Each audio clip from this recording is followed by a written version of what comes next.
बरोबर आहे. आता त्यांना असं वाटतं, काही अध्यक्ष सेक्रेटरी खजिनदार असं वाटतं की मी ह्या प्रॉपर्टीचा मालक आहे, आणि काही लोक खूप मनापासून करतात. असं दोन वेगवेगळे भाग आहेत.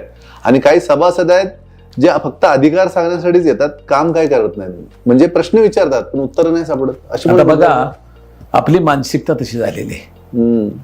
आता मानसिकता तशी झालेली की मी एक वेळ निवडून दिले ना, त्यांचंच काम आहे, पण प्रत्येक सभासदाचा सहभाग सुद्धा असणं आवश्यक आहे. बघा, बिल्डिंग मध्ये चढताना सुद्धा प्रत्येक कोपऱ्यामध्ये साईबाबा हनुमानाचे फोटो लावावे लागतात. अजून लावावे लागतात. का लावावे लागतात? अजून लावावं लागतात. मग का लावावं लागतं? बघा, आपल्यात मानसिकता अजून बदलत नाही. ज्यावेळेस करोना होता तुम्हाला सगळे स्टेशन क्लीन दिसत होते.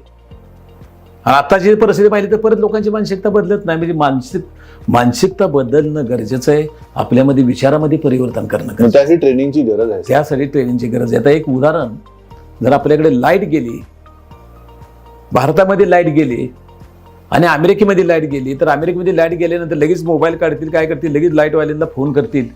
भारतामध्ये लाईट गेल्यानंतर त्या रूममध्ये गेली, सावधानच्या घरी गेली, मान्यांच्या घरी गेली, आणि माझ्या पण घरी गेली, त्याची पण गेली, माझी पण गेली, माझी पण गेली. शांत बसतो आपण. मानसिकता जोपर्यंत आपली बदलत नाही तोपर्यंत आपण काय करू शकत नाही.